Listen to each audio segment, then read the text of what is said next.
Hi, I'm James, and today we're looking at Obvious Mimic's new product, Wolves of Langston.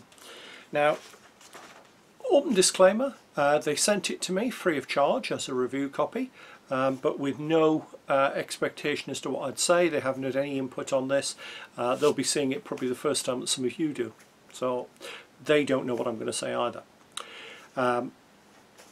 It's an unusual adventure.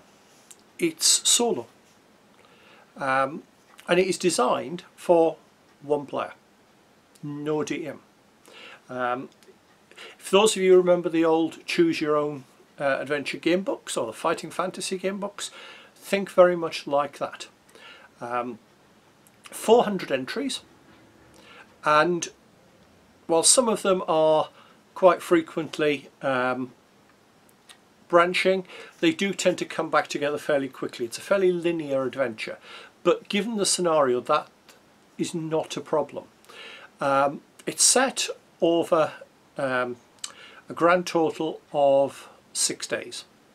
The first day involves your arrival at Langston, which isn't quite as easy as it sounds. There's been a murder. Young girl has been killed, and your job is to find out what's happened. You're hired for it by the village because, very simply, you're an outsider. You're not going to be involved. So you go through. That's the first day. You arrive in the evening. You then get 4 days where you investigate.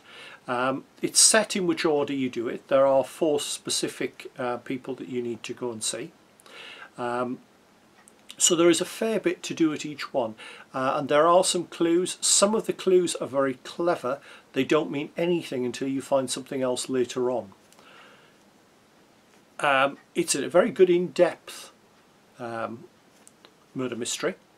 There's plenty of red herrings. I went off on 2 of them almost instantaneously, but very quickly came back when I then did various actions there and realised no, they can't be it because of this. So you do that, and then the final day is the accusation, where all the witnesses are gathered together in the inn. Yes, it's sounding remarkably like the drawing room bit in an Agatha Christie, but there's a bit more drama to it. Once you've actually accused them, there's another little scene which I won't really spoil, and then you go into the optional ending. You can leave the town or you can help it briefly. All I will say is stop and help. It changes the story so well. It's one of the best plot twists I've ever come across. I was really impressed by that.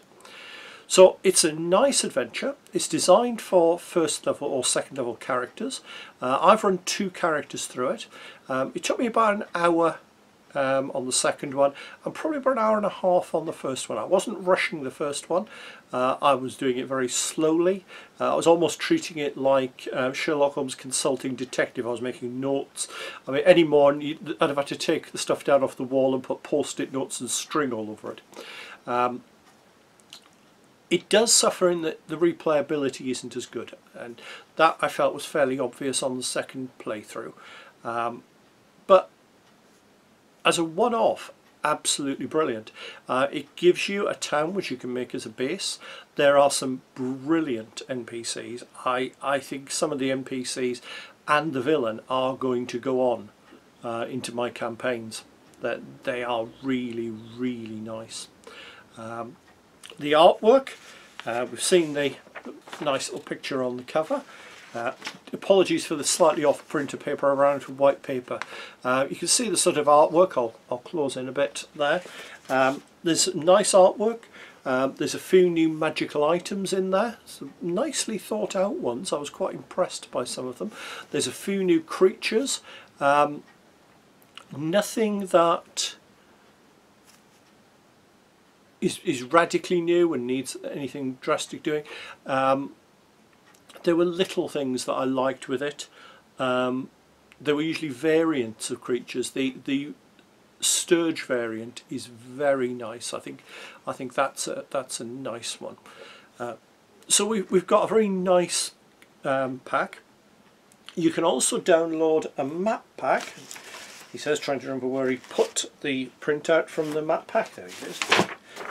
So you can actually have sort of various maps that you can bring up. This isn't part of the main package. It's an optional self-DM resources set. And to be honest, they're actually really nice as generic maps anyway. So you can download that free from the website, which was I thought a nice touch.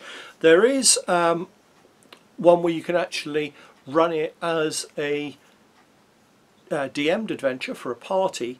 That's also £12. I'm ashamed they're not together, but it is something I can see me picking up. It would easily scale for different levels.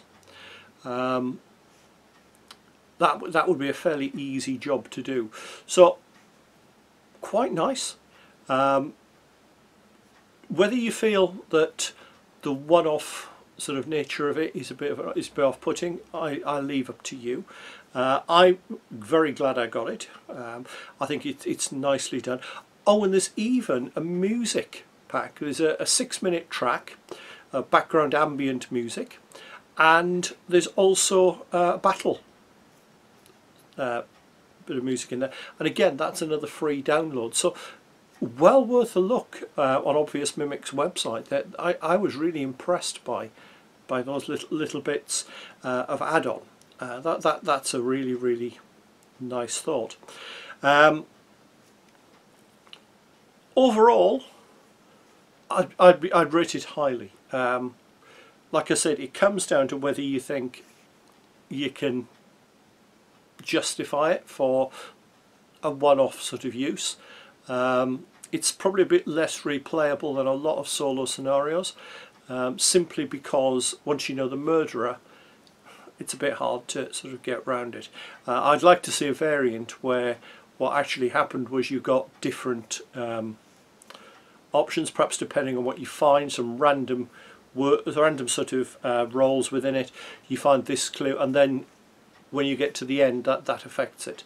I liked as well, I haven't said it, but I liked the fact that you have to actually gather the right evidence to actually make the accusation. That's quite a nice little touch. One change I'd make, I think, if I was running it as a DM version, is to actually change the time of year. This would work brilliantly in winter with snow-covered ground. It immediately would bring up sort of images of the Wolves of Willoughby Chase, I think, for me for that, and I think that would make it really atmospheric.